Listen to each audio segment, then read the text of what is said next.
Whenever I review a phone, I ask myself one question: will I still enjoy using this phone 6, 7, 12 months from now?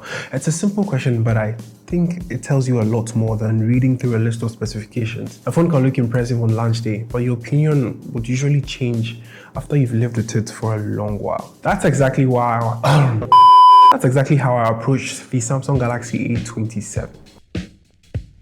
I've used a lot of Samsung phones over the past few years. And one thing I've always appreciated is that they focus on making phones that are easy to live with. You don't spend days trying to figure things out. You pick it up, signing, and you just get along with your day. That's what I wanted to find out with the Galaxy A27. After using it for a while, would it still feel like a phone I would happily recommend to someone looking for a reliable mid-range device? The first few days with the Galaxy A27 were exactly what I expected from a Samsung phone. Setting everything up was straightforward.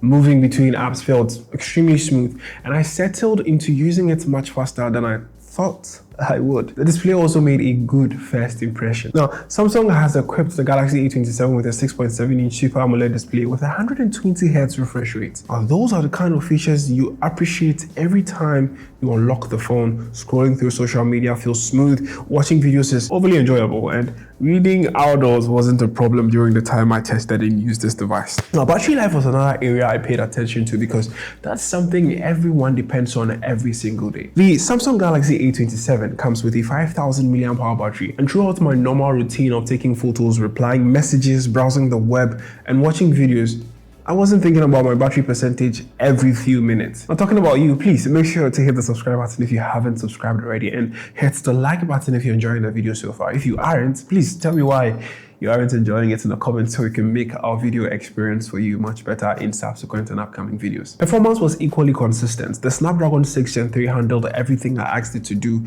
including switching between apps, editing photos, recording videos, and using multiple apps throughout the day. I never felt like I had to slow down because the phone wouldn't keep up. The longer you keep a phone, the more you start appreciating the things you don't normally ask about before buying it. Take software updates, for example. The Galaxy A27 comes with 6 generations of Android updates and 6 years of security updates. So if you are someone who keeps a phone for a few years, this is one of those features that quietly adds a lot of value. Another feature I enjoyed using was Circle to Search. I found myself using it to identify products, search for places, and even look up information without leaving the app I was using. It's a simple but genuinely useful tool. You also get Gemini built in for everyday AI tasks like answering questions, summarizing information, and helping you get things done a little faster, even giving you access to some Gemini AI tools. Did I say Gemini?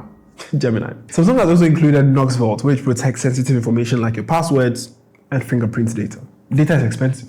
It's not a feature you think about every day, but it's one you definitely be happy to have every single time. Now, the Galaxy A27 comes with a 50-megapixel main camera with optical image stabilization, and that's the camera I used for most of my testing. As a matter of fact, this is a video test right whilst I'm recording my review just to show you the quality of the camera with, obviously I'm using big lights here to bounce on my face. So this is the quality you get in a professional setting if you're filming with a Galaxy A27. During the day, the photos came out sharp with colors that look natural.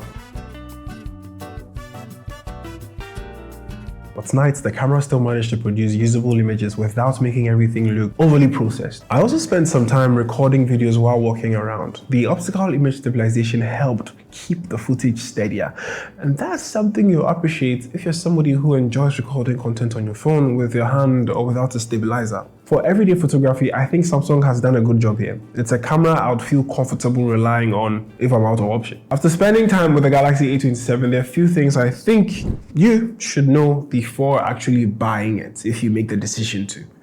If you're someone who spends hours playing demanding games every day, there are other Samsung smartphones out there that are better suited for that. The Galaxy A27 is built for everyday use, and that's where it performs best. Not saying you can't play games, you can't, but you'd rather get a phone that powers better than this device, like the A57 or even the A37. If you can, the S25 FE or even the S25 Plus is a good option to get. Charging is another area worth mentioning. You get 25 watts fast charging, which is reliable for most people, although there are phones in this price range that charge a little faster. Apart from that, I don't think Samsung tried to do anything unrealistic with this device. They focused on building something dependable, and I think they achieved that easily. At the beginning of this video, I said I judge every phone with one question: would I still enjoy this device months from now.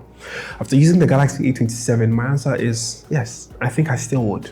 The display is enjoyable. The battery easily got me through the day, right? For a not too heavy user. The camera is reliable, and Samsung's long software support gives me confidence that this phone will continue getting better with improved updates over time. I also like that Samsung included features like the Circle to Search, Gemini, Noxwort, and some Samsung AI features that are practical features that can become more useful the longer you own this device. Hey, don't fall down. If you're looking for a phone that's dependable, easy to use, but built to last for years, I think the Galaxy A27 deserves your attention. So that's been my experience with the Galaxy A27. If you've got questions about the phone, kindly leave them in the comments and I'll do my best to answer them. We can talk more, Charlie.